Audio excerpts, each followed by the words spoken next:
I was watching a show the other day, and it was hilarious because the guy was using, like, to talk to his boss, all these kind of trendy words like gaslighting. He's like, right now you're gaslighting me. It is a term that is way overused. Even our 18-year-old, when she was younger, she would talk about, oh, I was totally gaslit at school today. And I'm like, interesting. What does that mean?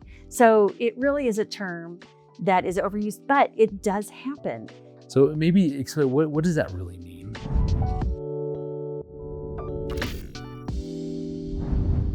Hi, it's Greg and Erin, and today we want to talk about something that's pretty serious. I hear this frequently as a licensed Christian counselor. Am I married to a narcissist? And we really want to get into differentiating, am I married to a narcissist or do I have a selfish spouse? Because I am a selfish spouse at times. So it's really differentiating a pattern versus an occasional selfish act. Yeah, and it's a great question. It's a fair question. And kind of before we jump into answering that, a couple things we'd start with is remember, selfishness and narcissism, that's a continuum. And so just keep that in mind. And the other thing is that what we're not going to do is be diagnosing your spouse. We encourage you not to self-diagnose, never to weaponize a label like a narcissist, because we hear that. We hear that constantly. We just encourage some real care and protection around using those kinds of labels. But there are narcissists. There is selfishness. And so kind of what's the difference? And I also don't want to minimize the pain Right. of an individual who has lived with a narcissist. Right. Very painful. And many of these individuals have lived quietly in silence. Yeah. So I don't want to minimize that either, but we're not diagnosing. Right. We're exploring what are the traits of selfishness versus narcissism. Yeah. So let's start with kind of this idea of selfishness. I mean, you go all the way back to Genesis, and once sin enters into the world, and now as descendants from Adam and Eve, we're all born with that sin nature. We're born with this inherent selfishness. So all of you and I, as human beings, have a natural propensity towards being selfish. It doesn't make it narcissism. So let's talk about just what's the difference. Yeah. What's selfishness versus narcissism? Well, selfishness is human. Yeah. I always say, welcome to the human race. You showed up self-centered or self-focused. It's occasional. It's not a continuous pattern. And it's also correctable. So when your spouse comes to you and says, hey, when you did that thing, it impacted me negatively, and they're able to lean in and repair that. Yeah. Erin and I were thinking this through and kind of wrote down some things. Like you're saying, it's not a pattern. So there's going to be natural occasional lapses to where my selfishness is going to come through very loud and clear. And hopefully that's rooted, right, in something that's going on. Maybe I'm super stressed out. The other day, you and I, like, our plane was delayed by like 5 hours traveling home. So we ended up getting home at about 2 a.m.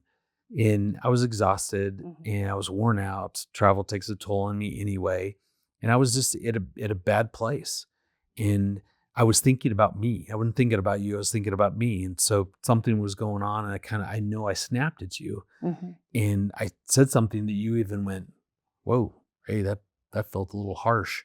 In those moments that we're showing up as a selfish individual, the question then becomes, am I correctable? Am I teachable? Am I willing to at least hear you, to try to understand? And after you made that comment, I remember for me, I kind of went, oh yeah, I feel it. I feel worn out. I feel my eyelids are very tired, and I'm probably not showing up as my best self. Right. And there's a self-awareness that even if it's a comment from your spouse saying, hey, that seemed harsh, that you are able to self-reflect. And then there's also the ability to be compassionate in return and to display empathy. Right. Because a true narcissist lacks empathy. Totally. So it's selfishness. Someone who is selfish they're capable of compassion and empathy when they've inflicted harm or emotional damage to their spouse, to their person. So it's a big indicator.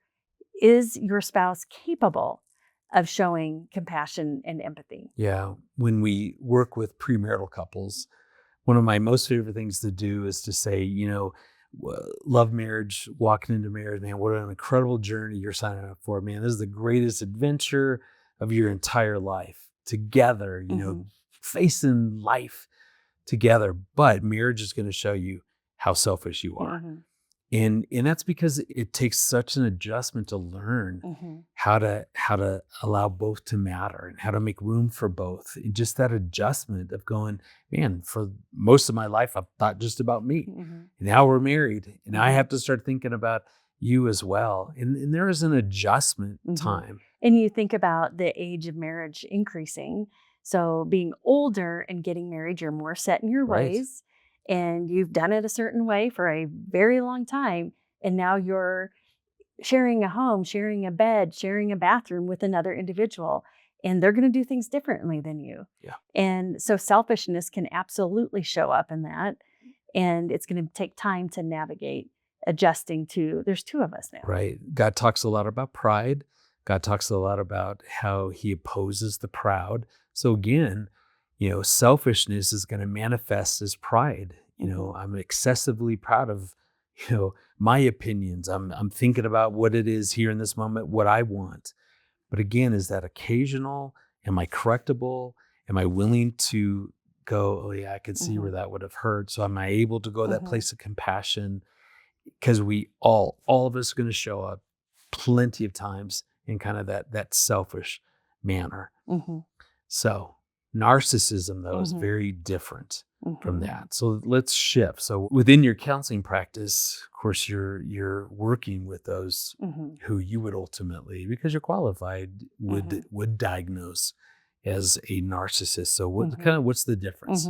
What I would say first and foremost, there is a chronic self-centered self-focus of the individual.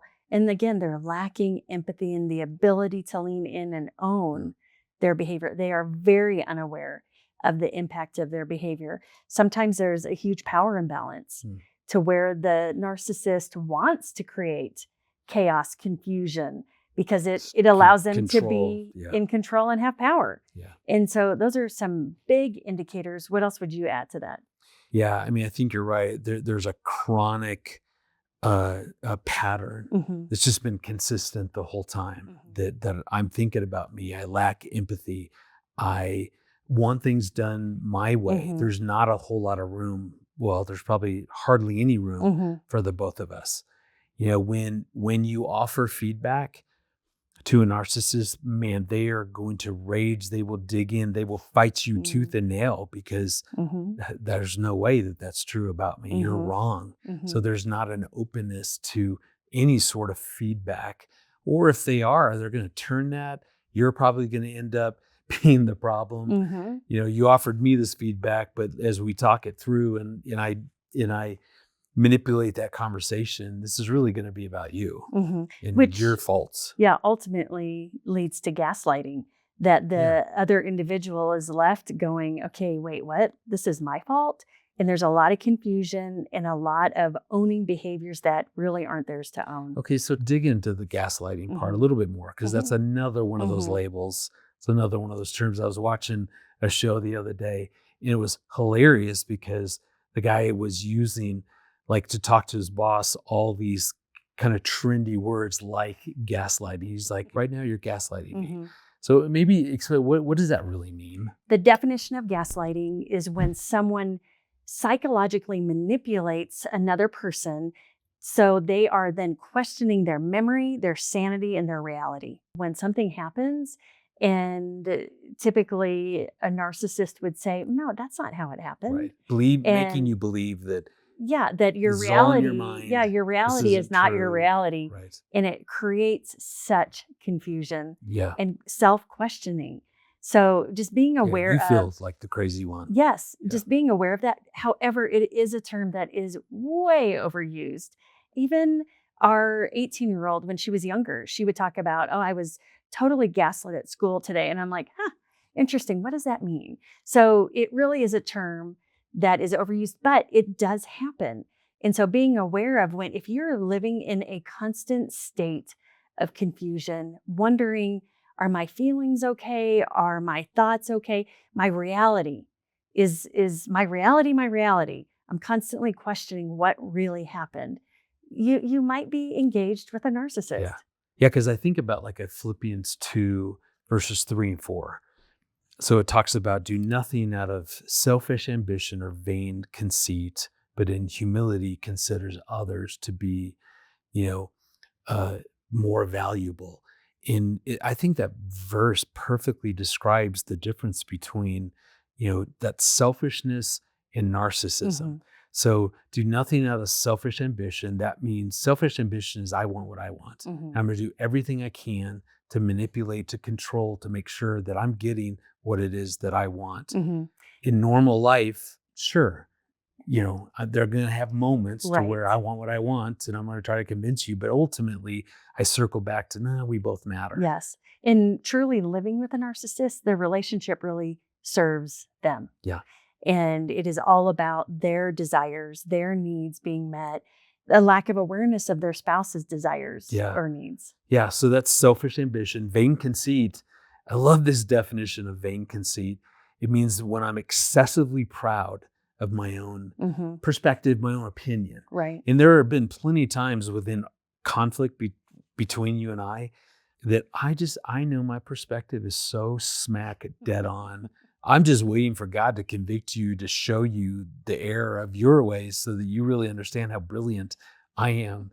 Because that's pride. I mean, Mhm. selfish ambition, vain conceit is how pride manifests. Mhm. But the difference is, selfishness means, yeah, I'll have moments to where Mhm. I'm posturing in those ways. Mhm. Narcissism, that's how you're experiencing your spouse constantly. Mhm.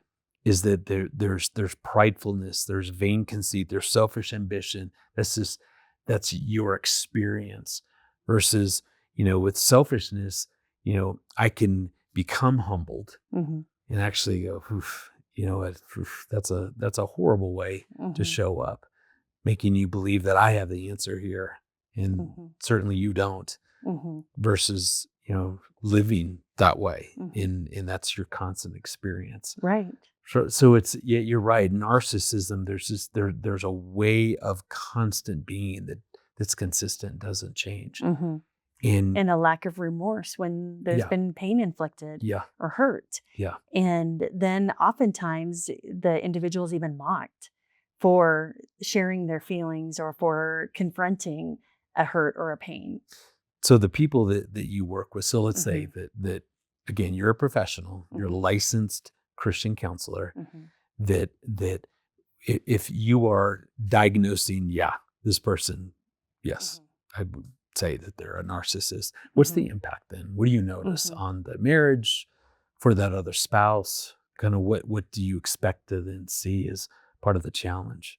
Yeah, so when narcissism is diagnosed, the other spouse often lives in fear, confusion, Yeah, emotional exhaustion, yeah, and abuse. questioning Yeah, their life, their reality. yeah, their And sanity. oftentimes they live in this for many, many, many years. It's very quiet. They don't really know what it is, so they don't talk about it. And they reach a place of going, I can't do this anymore. Yeah, because it feels And so it unsafe does. to exist in a marriage where a spouse is truly a Hmm. narcissist, because you're again constantly questioning your own Hmm.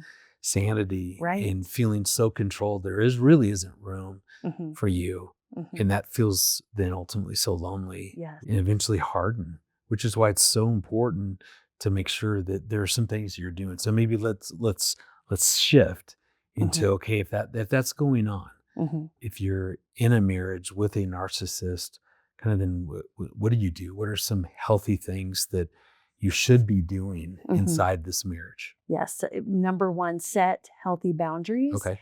and to protect your emotional health as well as your spiritual health and your mental health. And with that, going in, finding an individual counselor that's familiar with narcissism Yeah. and can help support you and help strengthen your voice so you can calmly express these boundaries, set these boundaries, and also calmly express what's happening inside of you amidst these challenges. Yeah. Certainly stay away from labels. Hmm. and this is my experience. You're just a narcissist. And this is why X, Y, and Z is not happening. Right. Instead of doing that, really focusing on patterns as you set those boundaries. I'm willing to have a conversation.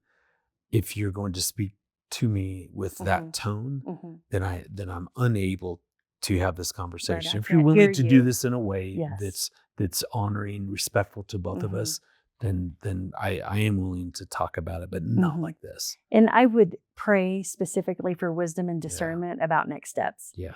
And talk to your pastor, talk to mentors, talk to a licensed Christian counselor about what do I do? Yeah. Because again, this narcissism is on a spectrum, and based on the spectrum, if it's extreme narcissistic personality disorder, that's where the likelihood of change is minimal, truly minimal, versus if it's, up on the spectrum to where there's an awareness and a willingness to make changes within the relationship and adjust to the strengthening of the other individual, great, because that gives some hope for the marriage. So I would say absolutely pray, seek wisdom and discernment. Yeah. And I love what you're saying. You have to have a good support system. Absolutely. Yeah. And we just want to make sure that we also hit on abuse, because often in a relationship, in a marriage with a true diagnosed narcissist, there's going to be that corresponding abuse. We've got some great resources through Focus on the Family to help you better understand that. We'll go ahead and put that in the comments section, but let's talk a minute about abuse. Abuse is never okay. Right. And marriage cannot be at the cost of either individual. Jesus died on the cross for individual souls, not for marriage. And therefore, if there's abuse occurring, get to a safe place and get help and set the boundary. This is not okay. Okay. No, it is never okay for either spouse to be mistreated. Yeah. And we just want to be super clear on that. And that's why, again, look in the comment section and we'll have a link. Click on that link and that'll take you to all kinds of resources to better help you understand what abuse is and what to then do and how to create that safe place that you were talking about. And you're right. I mean, narcissism is on a continuum and certainly within a range. There's a lot of hope and help. I mean, you work with couples all the time that someone is on that continuum. And so it's not that this can't work. It just takes work. And that's why we have great counselors. You can call Focus at 800, the letter A in the word family. So 800 family, and talk to one of our counselors. And we can give you a referral to someone in your area who works with narcissism, with couples dealing with that, all of that. So you're not in this alone, and we want to walk with you as you guys work towards creating a marriage that you both love. So all those resources are available. We also want to encourage you to explore Hope Restored. It's a marriage intensive program that Focus on the Family has.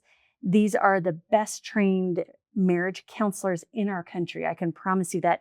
And they're very familiar working with narcissism. Yeah.